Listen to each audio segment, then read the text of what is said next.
It really sucks if you think about what Rebirth and Doomsday Clock represented when the series launched almost 2 years ago.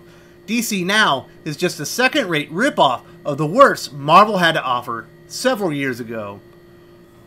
DC Comics feels like it's stuck in quicksand these days, unable to generate any momentum while Marvel continues heating up each and every week. DC just can't seem to generate enthusiasm for many titles not featuring Batman.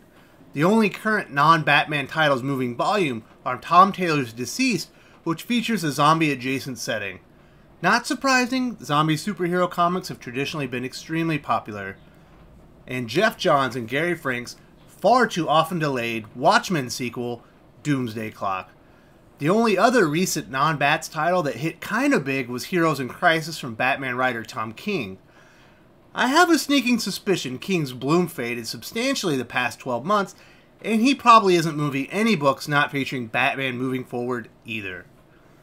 So what is it about Doomsday Clock that keeps it a perennial bestseller despite the constant delays? Well, being a sequel to what many believe is one of, if not the best, comic story of all time certainly helps. But there's more to it. Geoff Johns and Gary Franks are creating a fascinating narrative that connects the Watchmen universe with DC's main continuity with an extremely engaging story.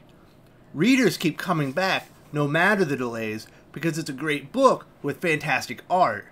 Doomsday Clock was supposed to be the culmination of Geoff Johns' DC Rebirth, but the previously mentioned delays and new direction ushered in by Scott Snyder's Dark Knight's Metal all but killed that idea.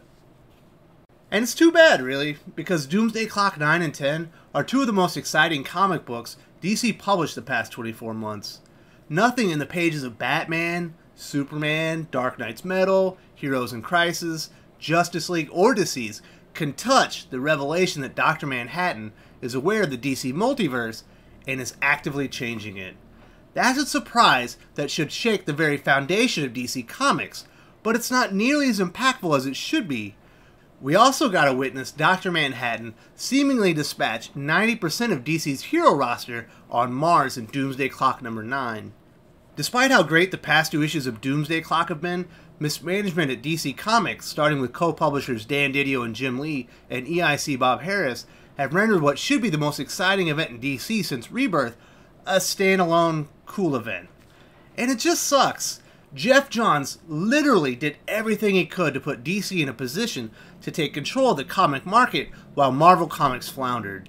But Didio, Lee, and company managed to snatch defeat from the jaws of victory. They're honestly going to struggle keeping their 30 to 35% market share moving forward. Marvel has all the momentum in the world while DC is as cold as ice despite the success of Doomsday Clock and Deceased. Alright, now that I've provided my personal insight on Doomsday Clock and the current state of DC Comics, let's talk some shop. I hope you're all ready for your Doomsday Clock number 11 comic book review. Let's start with the art from Gary Franks, which has been stellar throughout the series. I honestly can't imagine another artist recreating the look and feel of Watchmen while still maintaining modern DC aesthetics. Brad Anderson on colors also brings a ton to the table.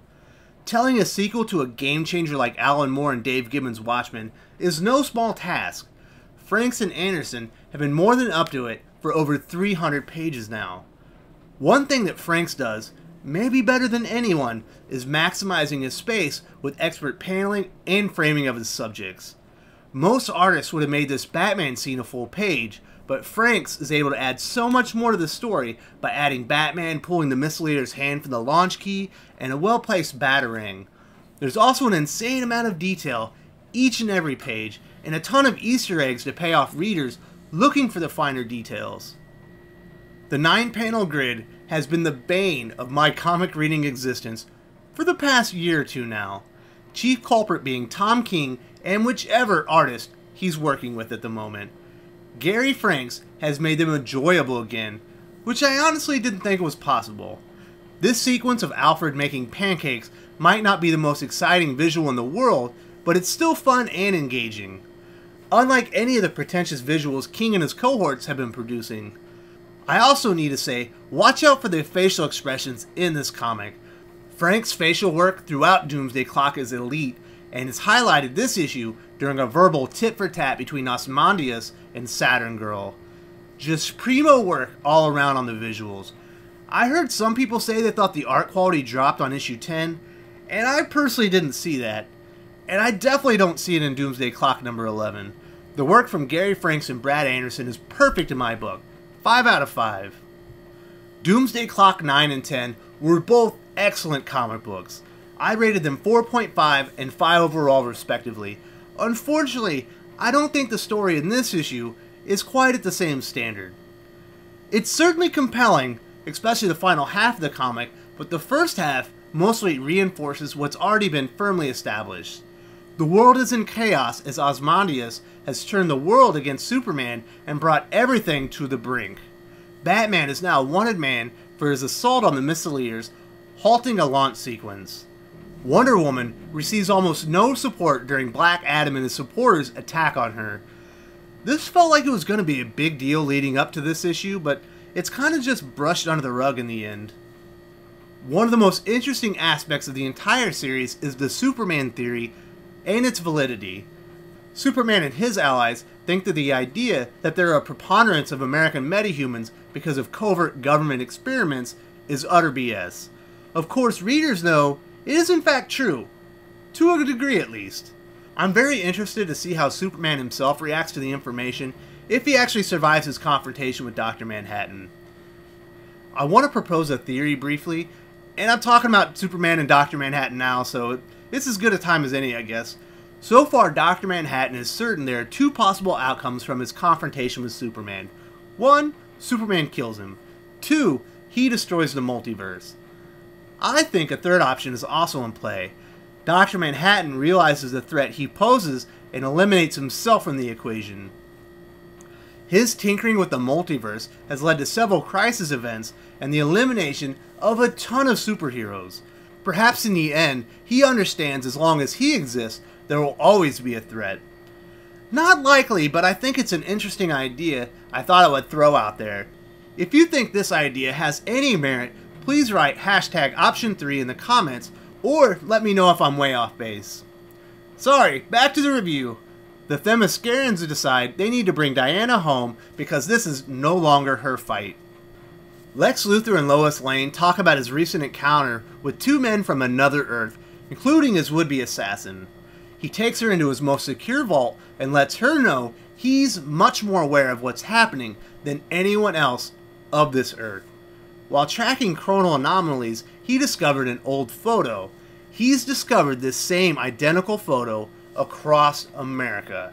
Manhattan keeps leaving a piece of himself behind every time he alters reality. Lex Luthor correctly prognoses whoever is making these changes are more powerful than any other being I've ever encountered. The book starts really getting interesting when Ozymandias starts explaining part of his plan to Saturn Girl. The reason he needed Marionette is because he knows Dr. Manhattan didn't spare her life earlier because she was pregnant. In fact, he spared her because Marionette and Mime's child would eventually be adopted by Night Owl and Silk Spectre, two people who were very important to him. Ozymandias thought seeing Marionette might remind him of the loved ones he left behind on their world and come back to save it. Once this plan proves futile, Ozymandias takes a look around at his new world and came up with a new plan to save both of them. He learned the Superman theory was actually true, to a degree at least. Professor Martin Stein, one half of Firestorm, led the US efforts to create metahumans. He knew Ronnie Raymond was easily manipulated and orchestrated the leak regarding the true origins of Firestorm. He led most of Superman's allies to Mars to confront Dr. Manhattan following the explosion in Moscow. Superman is essentially alone in preparation for his encounter with Dr. Manhattan. How exactly will this save both worlds? Hell if I know. I've tried to wrap my head around it, and I can't really come up with any answers that make sense. But it is Ozymandias, so it should be so convoluted a normal mind like mine can't actually think of it. One very interesting thing that happens is it appears Dr. Manhattan isn't the only one manipulating time now. Now, I don't really want to show it, but it's all but confirmed Ozymandias' actions are indirectly changing the timeline leading up to Superman and Manhattan's confrontation. I imagine this plays heavily into this plan, and I can't wait to learn the full extent of the changes he's been able to effect through his actions. The issue ends with what we've all been waiting for since Doomsday Clock started back in November 2017. Superman and Dr. Manhattan face to face, finally. Will Superman kill Dr. Manhattan, or will Manhattan destroy the multiverse? Obviously, I'm very happy this moment has finally arrived, and Superman looks none too happy to see Dr. Manhattan. Don't get me wrong, this is a good comic book, but in my opinion, it's the weakest of the entire series so far, but the entire series has been excellent. The characterization is solid, but there are a few standout character moments in the penultimate issue of Doomsday Clock. I rate it 4 out of 5.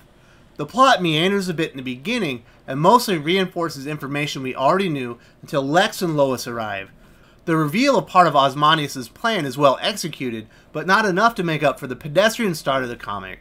I rate the plot 3.5 out of 5. I read all previous 10 issues of Doomsday Clock prior to Wednesday to be prepared for this book, and I found myself a bit lost from time to time. I imagine readers who read issue 10 over 3 months ago were even more confused at points during this book. The delays certainly haven't affected interest or enjoyment of Doomsday Clock, but they have to have negated some of the impact the series was meant to have on DC continuity. And that's too bad.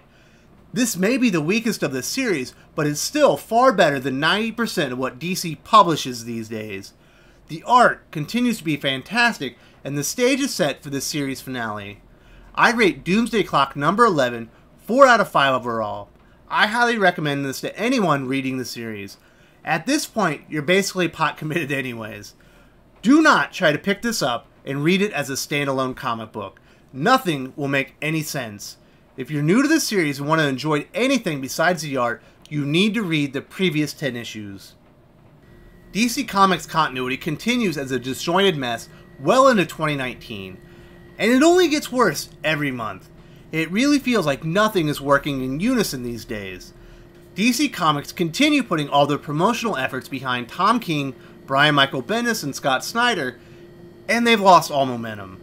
The brand is ice cold right now. Meanwhile, they have a creator who understands the universe and characters, who sells over 100,000 issues of Doomsday Clock with almost no promotional effort, and readers knowing the events in this book likely won't mean much no matter how profound they are. If DC Comics don't shift gears away from the terrible direction of Tom King and Brian Bendis back to what made them great under Geoff Johns' Rebirth, they're gonna get lapped by Marvel Comics soon. It really sucks if you think about what Rebirth and Doomsday Clock represented when the series launched almost 2 years ago.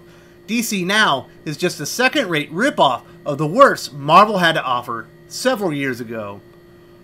I'm rooting for DC to turn things around soon, but I'm not hopeful to say the least. If you enjoyed this video, please give it a like. I would appreciate it very much. It helps us attract more views for the channel. Subscribe for future commentary, comic book news, and reviews. And don't forget to ring the bell for notifications. If you want to talk comics, movies, and much, much more, you can follow me on Twitter at Wes_from_TC. With that, Salamat Po, and I'm out.